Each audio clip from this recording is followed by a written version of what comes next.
What's up guys, it's me Jeremy, and today I want to talk about getting out of ELO hell.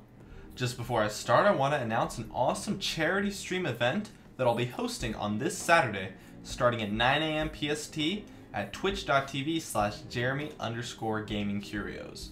We'll be raising money for the children in Africa, and to encourage donations, I'll be giving away 3 Riot Singe skins to donators, one for North America, one for EUS, and one for the EU Nordic East servers.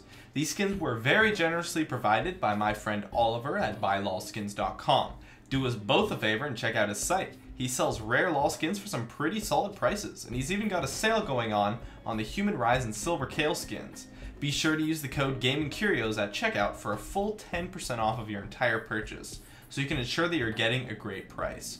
Once again, that's buylolskins.com, and hopefully we can raise some money for the kids.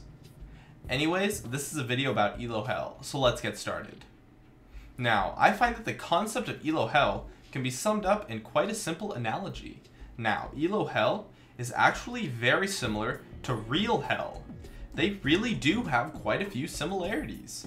The first is just like real hell, ELO hell is simply just an idea.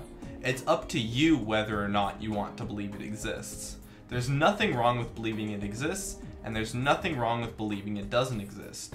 But the fact is, just like real hell, is that it only exists because you allow it to, because you believe in it.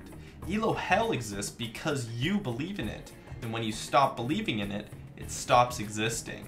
No one can decide if it exists for you. No one can make that decision. People can influence your ideals, but no one has the final say other than you, just like real hell. Now, I personally believe that neither of them exist, but for the purpose of this analogy, I'll pretend that I believe they do. Next is that just like real hell, ELO hell is something that you are in due to actions that are your fault. You can blame this and that and make excuses, but at the end of the day, you're there because of no one else but you. It's your fault.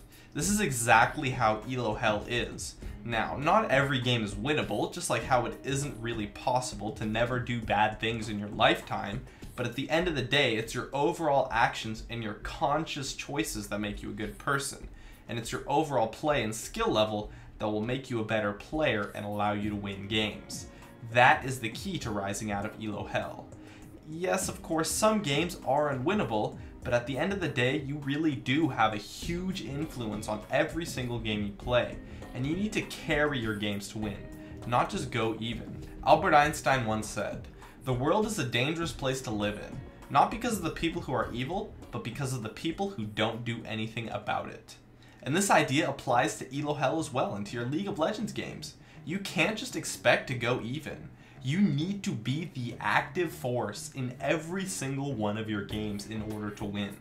You do this by outperforming your direct opponent. And when I say outperform, I mean you need to win as hard as you possibly can. If you win by 10 CS in lane, it's such a negligible difference, it's absurd. That's a difference of around 200 gold or so.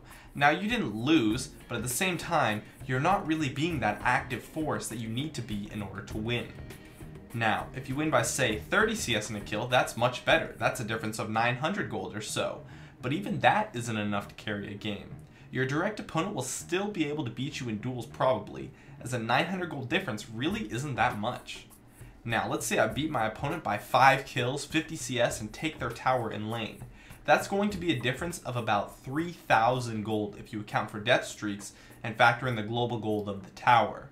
Now, I'm sure any of you can agree that creating a 3,000 gold lead for your team is going to be pretty significant and help them out a lot. You need to be that active force. You need to create that 3,000 gold lead. It doesn't just happen automatically. If you don't do anything about it, you're not going to win, and you're not going to make your team better. And that's what you need to do to win. Wins are not something that just happen. They're something that you earn. And the ranking system is designed to be like this. There's always going to be that bubble where you might be good enough to beat your direct opponent just to gain a few hundred gold lead, but not enough to absolutely destroy them. And that creates the illusion of your teammates being at fault for the loss. But instead, that is just how the system is designed. You need to be able to carry games to get out of the ranking you're in.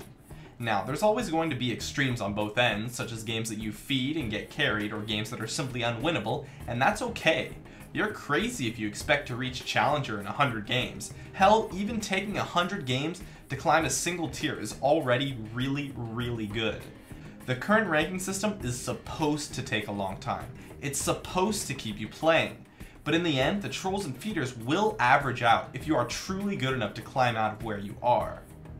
Now, League of Legends is of course a team game, so there's no denying that your teammates do have an influence on the game, but that's not the right way to look at it.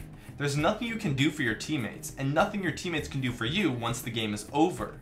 You will likely never even play with them again. Because of this, you need to look at the bigger picture. It doesn't matter what your teammates do. It doesn't matter how they play. In the end, that is all arbitrary. What does matter is how you play and how you do. That is what you take with you into the next game, and the game after that, and so on and so on. The only consistent factor that you have the ability to influence in your games is yourself. So you need to focus on playing your best and improving rather than how your teammates are playing. But there is one way that you can influence your teammates, and that is communication. Communication is literally the only thing that you can do to influence your teammates, and as such, should be done to its fullest extent whenever necessary. This means giving them advice in a friendly manner. No passive-aggressive bullshit, as that is basically the same as raging, which goes without saying is a terrible idea.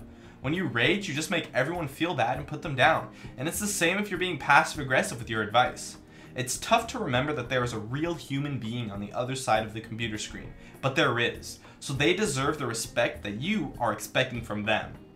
Anyways, at the end of the day, the key thing to know about ELO Hell is that it only exists because you allow it to.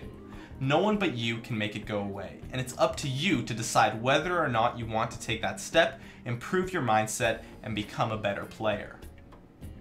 My name is Jeremy, and that is it for my video on rising out of ELO Hell.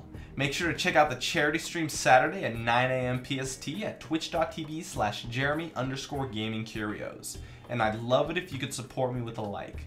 Please subscribe for more awesome content in the future if you enjoyed this video, and I'd love it if you could follow me on Facebook at facebook.com/gamingcurios. As always, thanks for watching, and I'll see you guys next time.